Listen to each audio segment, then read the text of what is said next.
Disney Plus, Netflix, and Amazon Prime, followed lastly by Hulu. These are the four top streaming providers in the United States. And quickly, I want to talk about each one, how it started, where it is, and where I think it's going to be.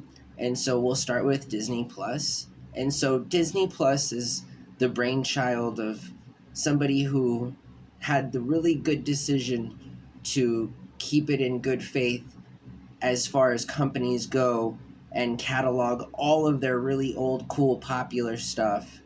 Obviously, reboot, purchase other franchises and or rights, include those in their ever expanding universe, and put it on a single website that only they can distribute, right? I think that that's a good business model, and Disney in every right had the catalog to make that really good common sense decision. I mean, I don't feel as though they have any kind of specific interest. I don't think it's good for the consumer when Disney Plus or when Disney owns Hulu as well as Disney Plus and ESPN and other networks like that. I think that's inherently a conflict of interest.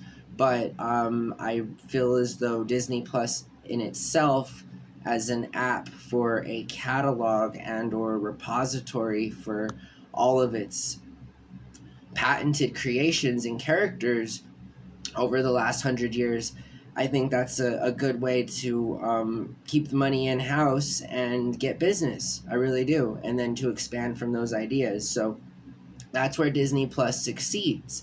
It succeeds in the fact that it has such a back catalog of blockbuster titles, characters, and stories, as well as the development of those same plot lines in a new age. And so, again, I think that their streaming service as it is just by itself is pretty cool, especially if you're a family and you have children and things like this. It's family oriented and that programming is good. It's well made. They've been around a long time. They're going to make good programs.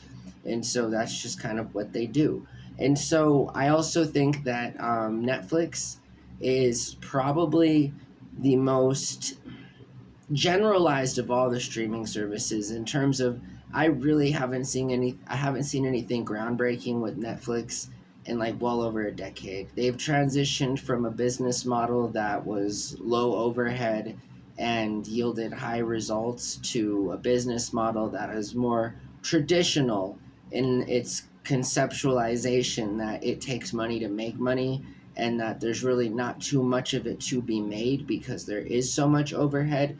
And sometimes you'll get lucky and you make more, on like merch and different other venues of characterizing or monetizing your characters and things like this. But there's really not too much money to be made when you're that big and you have to pay that much money as it should be to the people who create your content.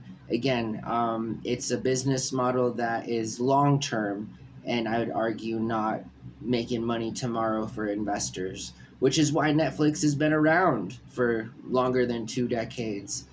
It's unfortunate Blockbuster didn't buy them. I still stand by that. And so we'll talk about Amazon Prime now.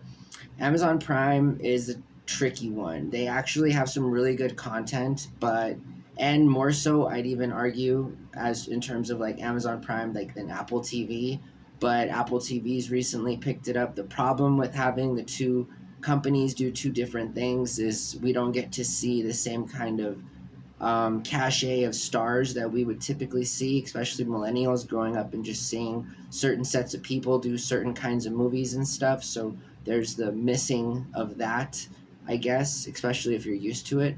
And so, yeah, we've talked about the top streaming providers in America: Disney Plus, Netflix, and Amazon Prime.